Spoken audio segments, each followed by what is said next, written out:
Hello, I've been running and the name Juss Liz popped into my head. Who is Juss Liz? Well, Juss Lizz is me.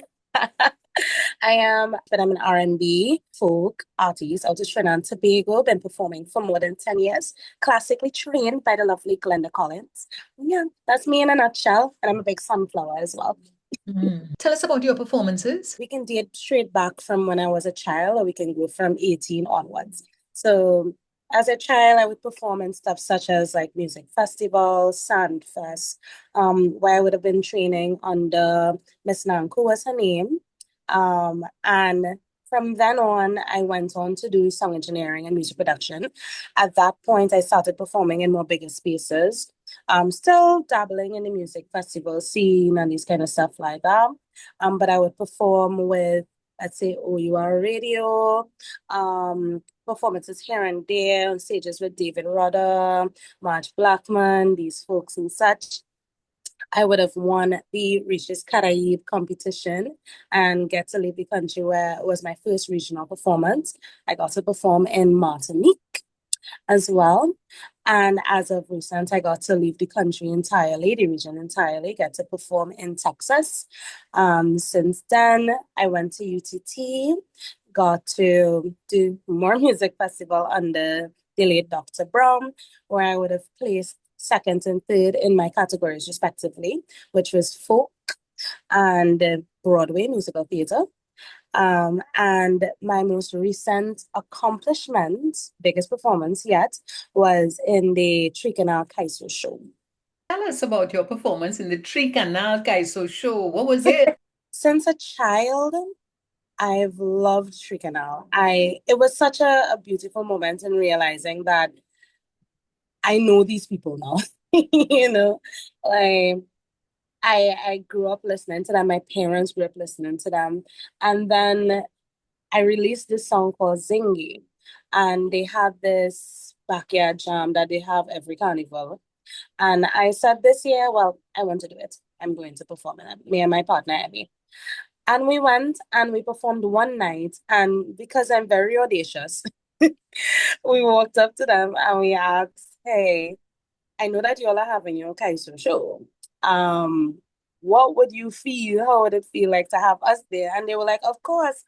And at that moment, that was the best moment in my life because being in a space with Trick and I'll being in a space with such legends really puts a lot of stuff into perspective for me in terms of the appreciation for the art form that I'm getting into. Because prior to UTT, I wasn't aware of a lot of folk.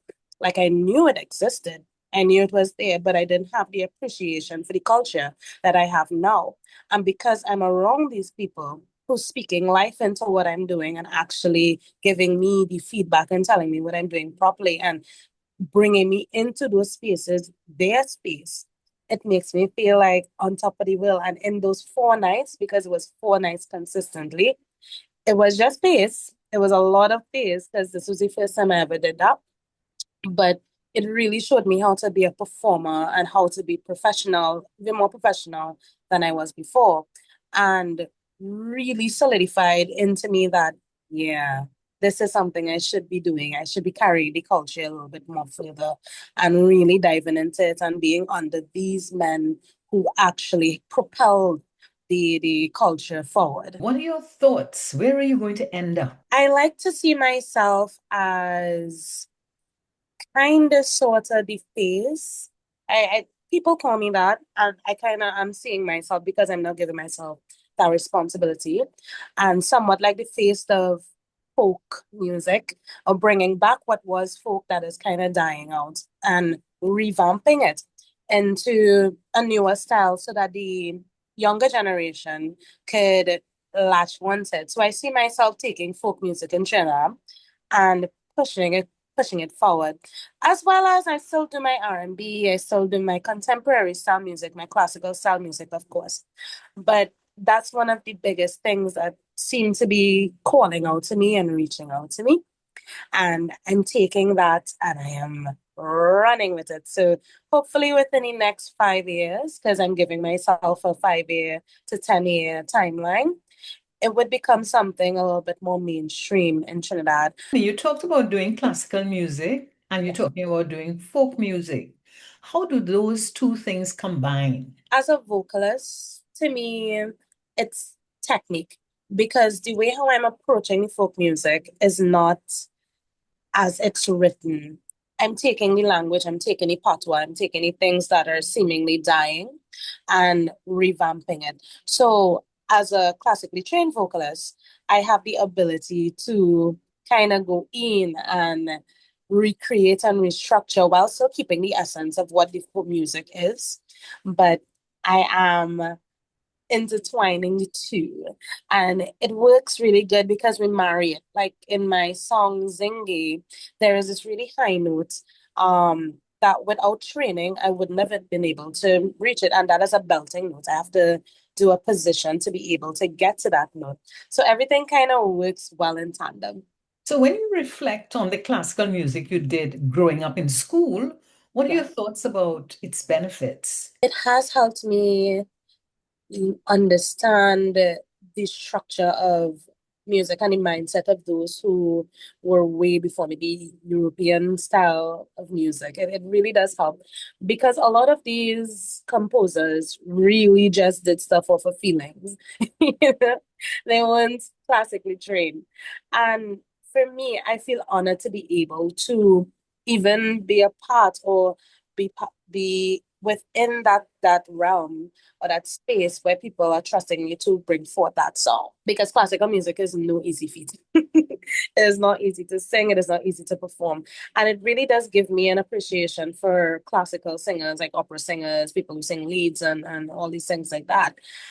Because within folk and classical, you are telling a story. And it's the same concept with classical music as well. You are, in fact, telling a story within it because operas always have a storyline, whether it's pain, sorrow, anguish. There's always something to be told within that story. And it really does help with the characterization, which makes me realize that music is really performance, the performance of it, the way how you bring forth the song, like training your voice to do a run that sounds like you're in pain and agony. There's the same way how we would bring forth our folk music to make it feel like, yeah, this is something that we're going through. This is pain, this is anguish, this is excitement. We're always telling stories in music, and both of them do the same thing. So, tell me, a lot of your colleagues would have done classical music. How many of them are seeing singing and classical music as a future? It's not a lot because a lot of people in Trinidad, because of the, genre classical, is not widely spread. There are folks who do it like Natalia Duckwell and these folks like that. But because it's not something that you can just jump into, they may not see it as a viable pathway to take. So they will take the training and apply it to different genres like jazz or even just natural pop music or these kind of stuff like that, which is fine in itself. So they don't exactly see themselves going down that pathway. But if it calls for them, I think they would jump into the opportunity because they do have that training and are capable of doing it. Mm. And if you just, things changed and you got an opportunity to transform our creative sector in terms of vocals, what would Yeah. you do? I would propel way more contemporary style music. Um, because as much as I do love the folk, and it's a mission of mine to propel it forward, because I'm from Trinidad, I feel like I have an innate responsibility to my country to be able to keep things alive. Um, However, my first love would always be R&B, jazz, the classical style. And if I had the opportunity, I would try to push forward more contemporary based music because there is not just the regular dancehall, reggae, soca, kaiso people in Trinidad. There's a lot of others who are actually going to school and taking a lot of time and putting effort into training themselves to be the best that they can be, the best vocalist they can be, the best performer they can be. And I think if I had the opportunity to change things, I would put stuff in place to be able to get everybody some form of opportunity to be able to make a living or have some level of success in those genres as opposed to simply soca, dancehall, and reggae. So, when you think of your contemporaries or people younger than you, what advice would you give them that they have a voice? What do they do with this voice? I would say never stop because despite of us being in a Caribbean diaspora, there is folks who do listen to you. Whether it's in Trinidad or in America or in Canada or in the UK, different countries, there are people, when you put your stuff out there, will gravitate to you. Your music speaks for you. Your music is you. And if you are simply authentically yourself, people will follow. I have fans from Japan. And I didn't even know that until I actually like consistently was putting out my stuff and have people hearing about me and finding me, because you have to make yourself visible to be seen. Despite that we are in a country, a Caribbean country, never be discouraged. Never let anybody tell you that you are not doing what you're supposed to do to make money, because if stuff starts and ends with simply making money, it would be a short-lived victory. You would be very, very bored after a while because you wouldn't feel fulfilled, in my humblest opinion. So, how do you earn money now? Performance, which is shocking. I perform a lot. I work as usual because I'm a student. So I perform a lot. I've been performing a lot for the past few weeks, actually. And I work part-time just to be able to function, and I also teach. What is a very proud moment do you have? When I was 22, going on 23, I started a charity called I've Had Enough the Movement, which was initially to protest crime and violence towards women, so gender-based violence in Trinidad.